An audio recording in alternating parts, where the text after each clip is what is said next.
그리고 또 이렇게 그 다양한 연령대 가족분들끼리 오셔가지고 하는 교육도 처음이에요. 그래서 저도 가족이 있거든요. 그래서 저도 딸이 둘이 있는데 7살 배기하고 3살 딸이 있는데 오늘따라 특히나 딸이 좀 보고 싶네요. 네. 저도 이런 교육을 좀 받고 싶네요. 딸하고 같이 와서. 그래서 최대한 유익한 교육을 하겠습니다. 또 재밌게 교육을 해서 노후 실습까지 또 제가 교육을 하거든요. 그래서 좀 진행을 좀 빨리빨리 할게요. 네, 빨리빨리 해서 좀 안 지루하게 이렇게 진행을 하도록 하겠습니다. 네, 이제 강의를 시작하겠습니다. 오늘 오후 강의 제목은 수경재배 및 옥상 텃밭을 활용한 한약재 재배입니다. 그래서 도시농업과 한약재를 접목한 그런 교육을 시작하겠습니다. 네, 목차는 이렇게 다음과 같고요. 먼저 수경재배가 뭔가, 그리고 도시농업이 뭔가를 살펴보겠습니다. 먼저 수경재배의 사전적 의미를 살펴보면요, 흙을 사용하지 않고 물과 수용성 영양분으로 만든 배양액 속에서 식물을 키우는 방법을 수경재배라고 합니다. 그러니까 쉽게 설명드리면 물하고 양액이라고 하는 그런 영양분으로 수경을 재배를 한다는 거고요. 이거 같은 경우는 일반 노지 재배하고 시설 재배하고 이런 차이가 있어요. 이미지적으로 봤을 때는 노지 재배는 약간 전통 농법이라는 그런 이미지가 있고요. 시설 재배는 근대 농업. 한 10년 전만 해도 시설 재배가 주를 이뤘죠. 근데 이제 요즘에는 이제 현대 농업이라고 해서 수경 재배가 많이 뜨고 있는 실정입니다. 그래서 뭐 공간적인 구성이라든가 기반이라든가 봤을 때 노지 재배는 뭐 토양만 있으면 됐겠죠. 시설 재배는 토양 플러스 시설, 그리고 수경 재배는 시설에다가 좀 기술적인 부분이 좀 필요한 실정입니다. 그래서 이런 부분들을 좀 살펴보면 좋을 것 같고요.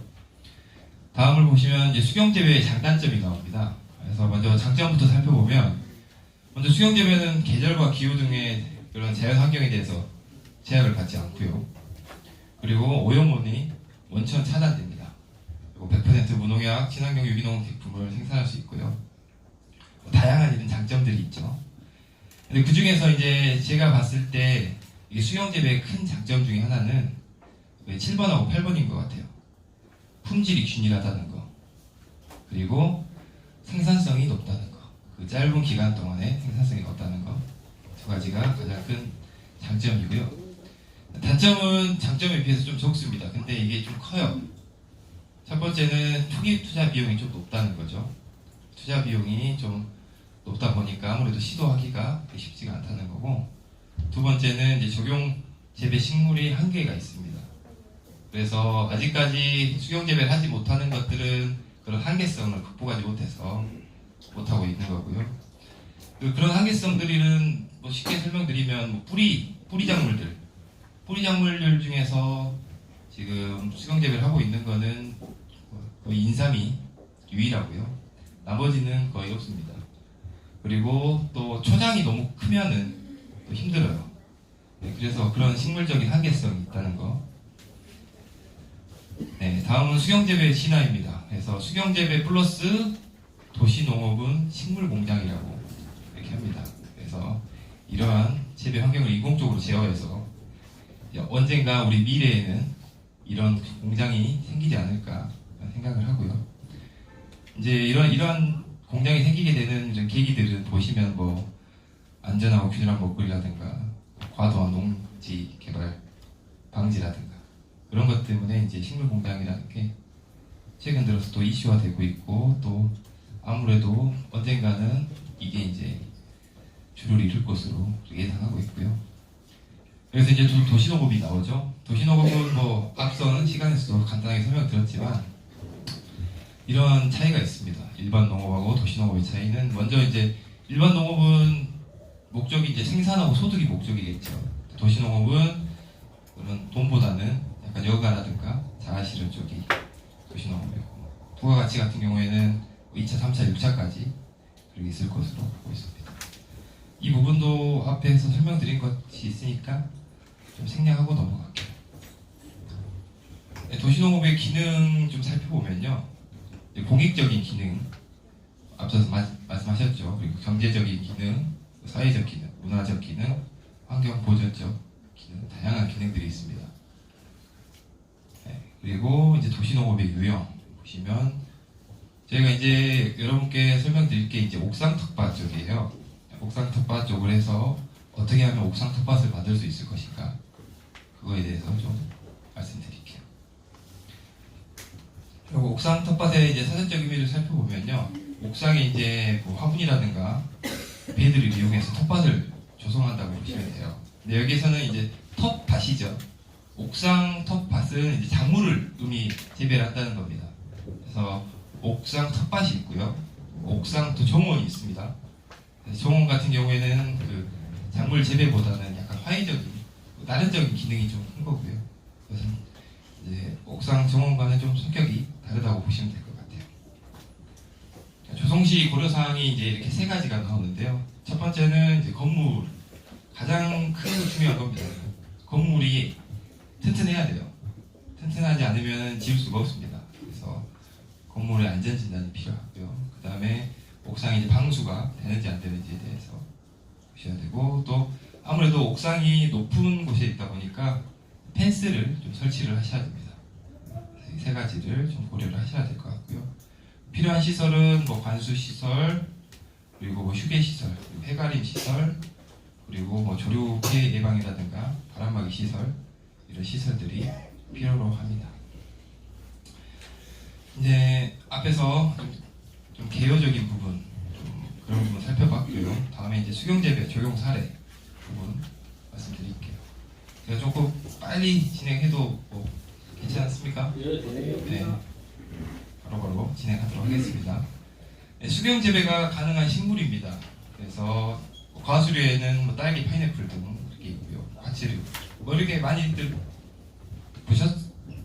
보신 것들일 거예요. 그래서 양액재배, 수경재배가 가능한 것들이고, 근데 그 중에서 유일하게 아까도 말씀드렸지만은 뿌리가, 한약재는 대부분이 이제 뿌리를 쓰고 있거든요. 그래서 뿌리가 수경재배가 가능한 것은 유일하게 인삼밖에 없습니다. 그래서 저는 이제 수경재배 뭐 다른 것들도 많이 있겠지만 인삼 쪽으로 수경재배하는 부분에 대해서 좀 말씀을 드릴 거예요. 그래서 인삼의 수경재배를 살펴봤어요. 왜 인삼을 수경재배를 하게 됐는가, 그거에 대해 살펴보니까 인삼은 이제 수출 유망 작목이에요. 그래서 수출도 많이 하고 있고 계속 앞으로 많이 해야 될 작목입니다. 그런데 이제 인삼을 생산하기에는 시간이 너무 많이 소요된다는 거죠. 그리고 자본 회수가, 회전이 늦다는 거죠. 그리고 잘못하다가는 뭐 기상 이변이나 그런 것 때문에 또 피해를 볼 수 있다는 거죠. 그래서 어떻게 하면 또 인삼을 좀 안정적으로 생산할 수 있을까, 그런 고민을 하다가 이제 수경재배라는 게 생기게 됐어요. 그래서 수경재배를 하게 되면 생산 기간이 일단은 엄청 단축돼요. 노지에서 1년 정도 키울 것을 수경재배를 하면 4개월이면 그만큼 수량을 키워요. 그리고 노지산보다 그 총사포닌 함량이 74%가 증대가 된다고 합니다. 같은 기간 동안에. 그래서 이제 수경재배를 하게 됐고, 제가 이걸 찾아보니까요. 근데 수경재배가 2008년도에 개발이 됐어요. 2008년도에 개발이 됐는데, 수경재배로 키운 인삼을 시장에 유통을 시킬 수가 없었어요. 그 당시에. 그래서 그 당시에 붙었던 이름이 뭐냐면은 수삼이라고 했죠. 인삼이라고 안 팔고 이건 수삼입니다. 그렇게 팔았어요. 그 이유가 뭐냐면 수경재배로 키운 인삼을 시장에 유통시킬 수가 없었습니다. 인삼 산업법에 보시면 인삼 경작 방법이 나와요. 인삼 경작 방법에 수경재배가 포함되지 않았던 겁니다. 그래서 혹시나 아실지 모르겠지만 수삼이라고 해서 판매를 했어요. 그래서 인삼하고 수삼하고 그때는 좀 다른 의미적으로 판매를 했었고, 근데 이제 인삼산업법이 개정이 됐습니다. 수경재배를 포함시킨 인삼산업법이 개정이 됐고, 그래서 고시가 됐고, 정확하게 2016년도에 이제 수경재배 방법과 화학 비료 사용 기준이 이제 이 인삼산업법 안에 들어오게 됩니다. 그래서 2006년도부터 엄청 활성화가 됐어요. 그래서 인삼의 수경재배가 주로 쓰이는 곳은 인삼을 6년까지 키우는 게 아니고요. 인삼 묘삼을 빠른 기간 동안 키워가지고 노지에 나갈 수 있게끔 묘삼을 키우고요. 새싹인삼이라고 해가지고 지상부까지 다 먹을 수 있는 새싹인삼을 만드는 데 또 수경재배가 활용되고 있습니다. 그리고 종자를 생산할 때 수경재배로 해가지고 전문적으로 종자만 생산할 수 있게끔 이렇게 수경재배가 이루어지고 있습니다. 그래서 이제 인삼 수경재배 방법 및 토학비료 사용 기준을 좀 살펴볼게요. 이거는 뭐 네이버로 검색해도 나오는 자료입니다. 근데 좀 목적하고 정의는 좀 불필요해서 안 적었고요. 수경재배 방법 및 종류가 있어요. 그래서 배지경 방법 있고 분무경 방법, 담액 수경 방법이 있습니다. 이 세 가지의 차이는 뭐냐면요. 일단 배지경 방법은 물로만 하는 게 아닙니다. 물에다가 플러스 배양토가 있어요. 여기 안에 보시면은 이제 여기 PPT에서 보시면 이 안에가 물로만 이루어진 게 아니라 약간 흙이 있습니다. 상토 같은 그런 배양토가 있고요. 여기 분무경 방법 같은 경우에는 밑에서 물을 쏘아 올려주는 거예요. 그 일정 기간 동안에 주기적으로 한 번씩 물을 계속 이렇게 쌓아주는 거고, 담액 수경 방법 같은 경우에는 물에 담가져 있다고 보시면 돼요. 계속 상시 물이 담겨져 있다. 이 세 가지 종류가 있고, 그래서 이제 인삼 수경 재배 방법 및 기준이라든가 또 인삼 수경 재배용 화학비료 사용 기준이 이 사용 기준 안을 조회를 해보면 되게 자세하게 나올 수 있습니다.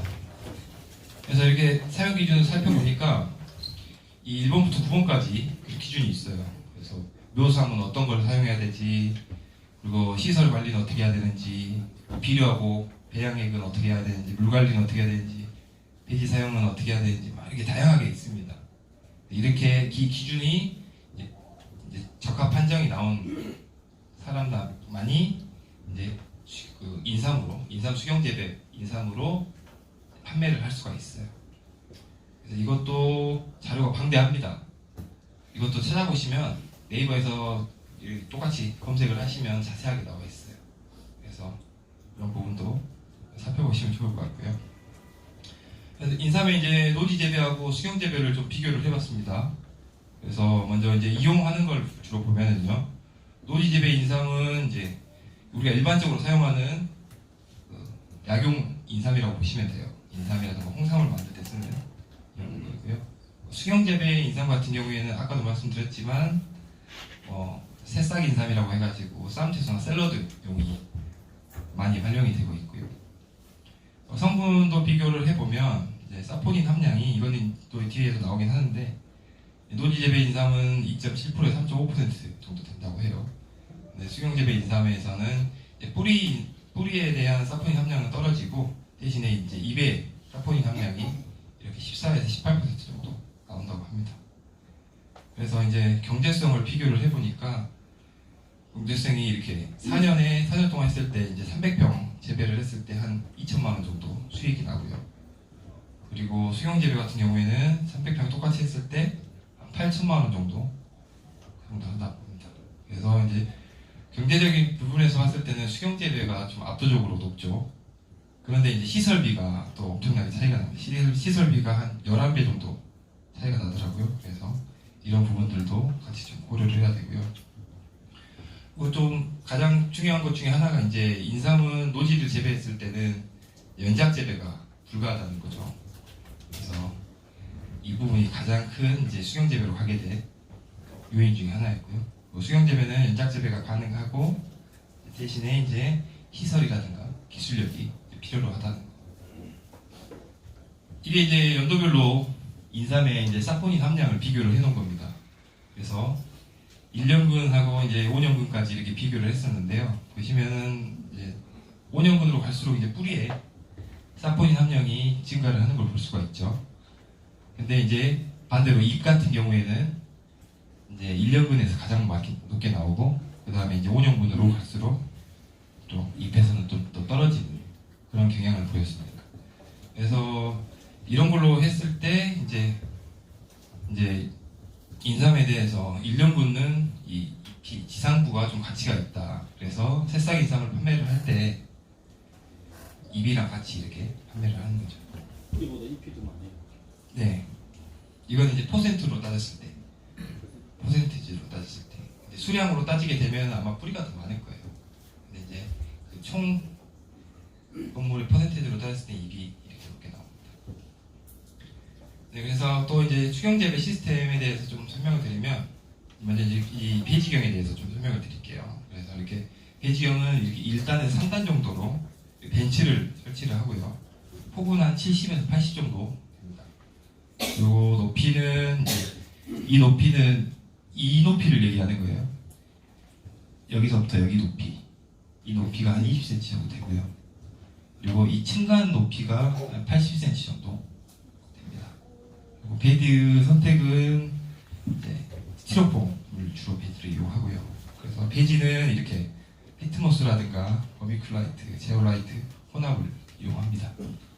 그리고 자동 양액 공급 장치로 해가지고 센서로 해가지고 일사수분 관련돼서 제어를 해주고 그다음 냉난방이 같이 이렇게 들어갑니다. 그래서 수경재배 시스템이 이렇게 생겼어요.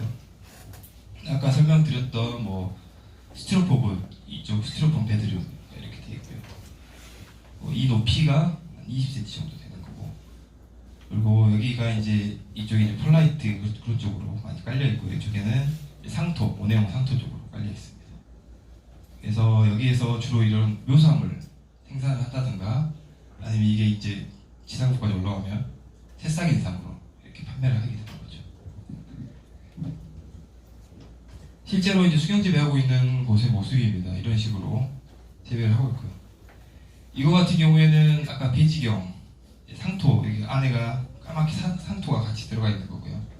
이거 같은 경우에는 이제 스티로폼으로 띄워놨어요. 이게 물에 이제 담수되어 있다 보니까 고정시켜주는 게 없으면은 가라앉습니다. 그래서 스티로폼하고 해가지고 사이에다 끼워 넣어가지고 이렇게 키우고 있는 모습입니다.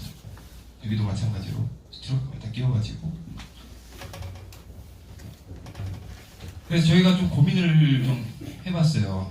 한약재를 수경재배로 키울 수가 없을까? 그러니까 우리도 한약재 같은 경우에도 오래 키우는 것들이 있어요. 뭐 작약이라든가 더덕 같은 거는 이제 그만큼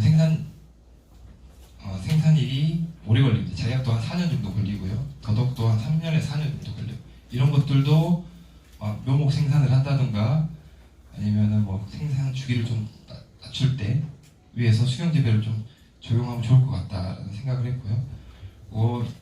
마찬가지로 한약재 중에서도 이렇게 연작장애가 있는 것들이 있습니다. 그래서 뭐 백출, 작약, 더덕, 도라지 같은 경우는 연작장애가 있기 때문에 그런 부분들도 이 수경재배로 극복할 수 있겠다라는 생각을 했고요. 아무래도 이제 노령화되고 하다 보니까 수경재배라든 현대 기술이 들어가면은 한약재 생산하는데 좋을 것 같다는 생각을 했습니다. 그래서 이거는 저희 숙제예요. 저희가 이제 해야 되는 업무 중에 하나인데, 일단은 저희도 지금 진행을 하고 있습니다. 수경재배를 해보려고 하고 있는데 아직까지는 뭐 그렇다 할 만한 그런 데이터가 없습니다. 그래서 저희가 이제 좀 더 노력하고 연구를 해서 다음에 만약에 이제 한의사 재배 교육을 하게 됐을 때는 그 데이터도 같이 보여드릴 수 있는 그런 날이 올 수 있을 걸로 기대하고 있습니다. 다음은 이제 옥상 텃밭 설치 및 활용입니다. 네, 거의 다 했습니다. 이제 이것만 하면은 오후 강의가 끝납니다. 네, 빨리빨리 하고 있습니다. 네, 다음은 옥상 텃밭 설치 및 활용을 좀 살펴볼게요. 옥상 텃밭을 왜 만들어야 되냐, 그걸 한번 살펴보니까 도시에서 이제 녹지를 확보할 수 있는 방안이 많지가 않잖아요. 그 중에서 이제 가장 빠르고 가장 쉽게 접근할 수 있는 게 어떻게 보면 옥상 텃밭이 아닐까 라는 생각을 했고요. 그리고 누구나 할 수가 있는 좀 쉬운 방법입니다. 그래서 그 효과는 여기 나와 있는 것처럼 작은 거에 비해서 효과는 또 많이 나와 있고요. 옥상 텃밭을 고려할 때 이제 고려할 사항입니다. 이게 좀 많이 좀 중요한 키포인트인 것 같아요. 그래서 토양부터 한번 좀 살펴볼게요. 그래서 토양을 보면은요, 어떤 토양을 이제 텃밭에다 써야 되는지. 여기서 보시면은 이제 토양에는 장기간 동안 이제 수확물을 생산을 해야 되잖아요. 어차피 이거는 밭이라고 밭의 개념이에요. 밭의 개념이기 때문에 이제 우리가 노지에 이제 작물을 재배할 때 가장 중요한 게 이제 비료거든요. 비료를 얼마큼 많이 주느냐. 그러니까 마찬가지로 옥상 텃밭에도 밭을 만들어줘야 되기 때문에 유기물이 풍부한 토양이 좋습니다. 근데 이제 너무 많이, 내 욕심이 많아서 너무 많이 막 넣어버리면 이제 건물에 무리가 될 수가 있죠. 그래서 건물이 무리가 가지 않는 한도 내에서 그렇게 많이 주셔야 되고요. 만약에 내 건물이 좀 위험하다, 이렇게 텃밭을 만들 정도는 아닌 것 같다. 그랬을 때는 원예용 상토로 활용하는 게 좋습니다. 원예용 상토는 엄청 가벼워요. 이따가 보실 건데 실습하면서 만져보시고 할 건데 원예용 상토는 되게 가볍습니다. 그래서 만약에 건물이 좀 오래되고 노후가 됐다고 하면은 원예용 상토를 최대한 많이 활용하는 것을 또 적극적으로 추천을 하고요. 그 다음은 이제 햇빛입니다. 그래서 햇빛 같은 경우에는 식물을 키우기 위해서 가장 중요한 요인 중에 하나죠. 그래서 최대한 이제 6시간 이상 일조량이 필요하다는 거. 서울 같은 곳에는 또 이제 높은 건물들이 많다 보니까 자기네 옥상에서는 조금 일조량이 안 따라주는 데가 있어요. 건물이 다 가려우면. 그럴 때는 일조량이 많이 필요하지 않는 작물들을 재배를 하는 걸 또 권장을 합니다. 다음은 이제 바람입니다. 바람 같은 경우에는 이제 옥상이다 보니까 아무래도 땅보다는 고도가 높다 보니까 바람이 더 셉니다. 그래서 우리가 작물을 재배할 때도 고도가 높은 지역에서는 바람이 더 많이 붑니다. 그래서 그런 부분들도 작물 선택을 하실 때 꼭 고려를 해주셔야 돼요. 그래서 초장이 좀 많이 올라오는 그런 작물들은 옥상에서 재배를 안 하는 게 좋겠죠. 그리고 만약에 그래도 옥상에서 재배를 해야겠다, 내 옥상에는 그걸 꼭 심어야 되겠다 하신 분들은 바람막이를 해줄 수 있는 방풍 시설을 해주셔야 돼요. 그래서 바람에 안 쓸려 나가게끔 해주셔야 되고요. 다음은 이제 물입니다. 물 중요하죠. 물은 이제 없으면 절대 안 돼요. 저희가 제 밭에서 재배를 할 때도 관수 시설이 있는 곳하고 관수 시설이 없는 곳하고의 생산량은 많이 차이가 납니다. 그래서 작물 재배를 할 때 꽃 중에 하나가 관수 시설이에요. 그래서 관수 시설을 똑같이 옥상 텃밭에다 해주셔야 돼요. 근데 여기서 이제 중요한 게 하나가 대부분 그 옥상에는 수돗물일 거예요. 수돗물로 주게 되면 아무래도 작물한테는 좀 더 안 좋습니다. 이게 이제 아무래도 염소로 소독을 한 물이다 보니까 그걸 줬을 때도 또 안 좋고, 또 중요한 것 중에 하나는 비싸요. 수돗물을 쓰게 되면, 가정용 수돗물을 쓰게 되면 되게 비쌉니다. 그래서 지하수를 활용하는 것을 좀 권장을 합니다. 아니면 건물에 빗물을 모아가지고 하는 그 방법도 있다고 합니다. 그래서 이런 부분들을 좀 체크해서 하시면 좋을 것 같고요. 그리고 다음은 이제 뭐 접근성이라든가 안전성, 이런 것들은 이제 접근성은 이제 자주 왔다 갔다 할 수 있는 그런 곳에다가 해야 된다는 거고요. 그리고 또 이용하기가 편해야 된다는 그런 말이고, 안전성은 아까도 말씀드렸듯이 추락이라든가 또 뭐 하중이라든가 그런 부분들에 대한 안전성을 같이 좀 고려를 해주셔야 합니다. 네, 그래서 옥상 텃밭의 종류입니다. 종류는 이렇게 세 가지가 있어요. 그래서 베드형, 그리고 용기형, 포설형 이게 있는데 이게 다 장단점이 있습니다. 그래서 먼저 이제 용기형을 좀 살펴볼게요. 용기형 같은 경우에는 이런 식으로 이제 화분이라든가 아니면 꽃상자, 뭐 생활용기, 이렇게 바퀴 달린 화분 상자도 있더라고요. 요즘 찾아보니까 바퀴 달려가지고 이동하기 편하게끔. 그래서 이렇게 하는데, 이거 같은 경우에는 이제 건물의 하중에 따른 피로도가 낮다고 합니다. 아무래도 이제 화분에 대한 그 무게감이 별로 안 차지하기 때문에, 그래서 또 이동하기가 편리하다는 그런 장점이 있습니다. 그래서 조금 내가 초보들이 접근하기가 제일 쉬운 방법이 이 용기형 옥상 텃밭입니다. 그래서 이런 부분들을 좀 쉽게 접근하실 수 있고요. 저희가 오후에 이제 실습할 것도 어떻게 보면 이 화분 만들기가 이런 개념이라고 보시면 될 것 같아요. 다음은 이제 베드형이에요. 베드형은 조금 이제 화분에서 좀 업그레이드 된 거예요. 그래서 비용적인 부분들도 조금 더 추가가 되고요. 그리고 여기는 좀 업그레이드가 됩니다. 그래서 뭐 관수 시설 같은 경우에도 좀 멋지게 보이죠. 이렇게 점적 관수를 해가지고 이렇게 좀 시설도 이렇게 투자를 하고 하면은 이렇게 좀 모양은 좀 이쁘죠. 확실히. 그래서 이거 같은 경우에도 좀 괜찮은 방법 중에 하나인데, 이거 같은 경우에는 이제 그 규모에 따라서 설치를 할 수가 있어요. 그래서 자기 규모가 좀 크고 작고 할 때 이렇게 만들어가지고 이쁘게 만들 수 있고요.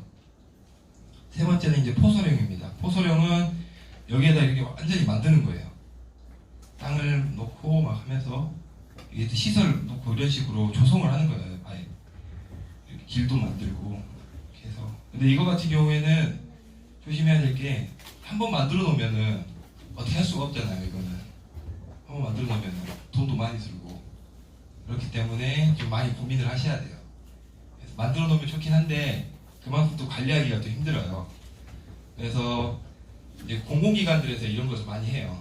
그래서 만들어 놓고 관리가 안 돼가지고 좀 보기 안 좋은 그런 모습들도 많이 있었습니다.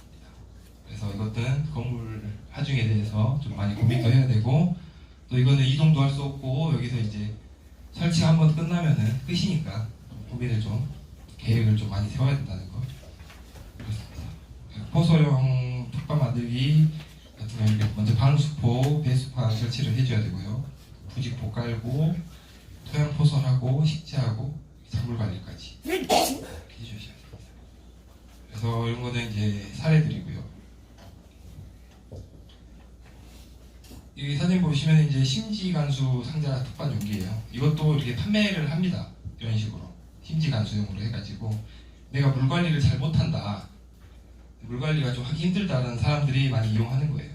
그래가지고 자동으로 관수를 해가지고 이렇게 다 심지간수할 수 있게끔 하는 방법이고요. 이런 식으로 용기를 만들어가지고 조금 다양하게 활용하시는 분들도 많습니다. 그래가지고 옥상 텃밭 이용해가지고 뭐 일자리도 만들고 문화활동도 하시는 분들도 계시고요. 이렇게 어린이 교육하는데도 굉장히 좋은 사례로 사용되고 있습니다. 네. 이게 마지막입니다. 옥상 텃밭의 작물 선택인데요. 이제 한 10페이지만 하면 끝나니까 빨리빨리 해야 되는데 또 나왔네요. 네. 옥상 텃밭에 이제 부적합한 작물이에요. 그래서 이제 옥상 텃밭에는 광량이 많기 때문에 이제 음지성 작물 재배는 좀 부족하고요. 바람이 심해서 토복이 우려있는 기존 부족합니다. 그리고 관수 비용이 많이 되는 요구되는 뭐 수생식물도 부족하고요. 그래서 작물 선택 기준은 재배하기 쉬운 것, 병해충이 적은 것, 그리고 재배 기간이 좀 짧은 작물들이 옥상 텃밭의 작물 중에 하나입니다. 근데 이걸로만 봤을 때는 한약재는 꽝이죠. 한약재를 여기서 재배를 하면 이게 다 안 맞죠. 그래서 좀 쉬운 것들, 채소류 같은 것들, 쌈채소, 엽채소 그런 유들이 옥상 텃밭에서는 좀 어울리는 작물이라고 볼 수 있어요. 그래서 이렇게 토양 관리도 이렇게 좀 진행을 해주셔야 되고, 이거 밑에 자료 같은 경우에는 이제 토양 하중의 변화를 살펴본 거예요. 근데 이게 왜 중요하냐면 물이 먹었을 때하고 물이 안 먹었을 때 하중 차이입니다. 그래서 토양, 일반 토양으로 했을 때는 약 한 40% 정도 젖었을 때 그 증가를 하고요. 원해용 상토 같은 경우에는 한 20 정도 됐는데 이제 100까지 한 5배가 증가를 해버렸어요. 젖었을 때. 그리고 이제 원해용 상토 더하기 이제 토양 50대 50으로 했을 때는 절반 정도. 여기서 이제 의미하는 거는 원해용 상토하고 토양하고 절반씩 섞어서 하는 것이 토양 하중, 옥상의 하중에 대해서 가장 무리가 없다. 그거를 의미하는 거고요. 시비 관리 살펴보면 이제 유기질 비료, 뭐 화학 비료 이렇게 이용을 합니다. 그래서 여기 보시면 이런 자료들을 이용해서 한약 찌꺼기, 음식물 쓰레기, 아까 한약 찌꺼기도 나왔었죠. 그래서 유기질원으로 활용하는 것도 중요하고요. 그래서 뭐 미량 요소 결핍이 일어날 수 있기 때문에 토양을 계속 쓰는 것보다 또 다른 데서 토양을 갖고 와서 절반을 또 섞어서 활용하고 또 절반은 또 폐기하고 그런 식으로 이용하는 게 좋습니다. 그래서 화학비료 같은 경우에도 또 이렇게 자료를 이용해서 하는 게 좋고요. 이제 또 가장 어려운 것 중에 하나가 이제 병해충 관리죠. 병해충이 발생했을 때 어떻게 해야 되는지에 대해서 하는데, 일단은 이제 여기서 이제 물리적 방제라고 하면은 뭐 벌레를 하나하나 제거하는 건 솔직히 무리가 있겠죠. 무리가 있고 약재를 이용해서 이제 방제를 해야 되는데, 약재도 요즘에 잘 나왔어요. 친환경 약재도 있고요. 뭐 여기서 이제 집에서 만들 수 있는 친환경 약재도 있습니다. 그래서 그런 약재를 너무 무서워하지 말고 또 조금만 이용하고 또 적정 양만 이용하면은 너무 해롭지 않기 때문에 그런 부분들도 잘 고려해서 살펴하시면 될 것 같고요. 이제 이게 마지막 페이지입니다. 그래서 옥상 텃밭 선발 한약 자원인데요. 이거는 제가 이번에 하면서 좀 고민을 하면서 만들어봤어요. 근데 이게 솔직히 잘 될지 안 될지는 저도 조금 두렵습니다. 왜냐면은 저희가 이걸 옥상 텃밭에다가 재배를 해보진 않았거든요. 그래서 아무래도 이제 화분 재배라든가 그런 재배할 때는 약용작물은 좀 안 맞아요. 초장도 크고 또 뿌리로 이용되는 것들이 많기 때문에. 근데 여기 있는 것들은 대부분 뭐 지상물을 이용한다든가 아니면은 뭐 식용으로 이용된다는 그런 자원들로만 좀 선발을 해봤습니다. 그래서 이건 부분들을 이용해가지고 여기 있는 자원들로는 그래도 조금 옥상 텃밭을 이용해서 쓸 수 있을 것으로 저는 예상을 하고 있어요. 그래서 이 부분들도 다음에 교육할 때는 한번 해보고 저희가 잘 되는지 안 되는지 한번 해보고 이렇게 해보려고 하고 있습니다.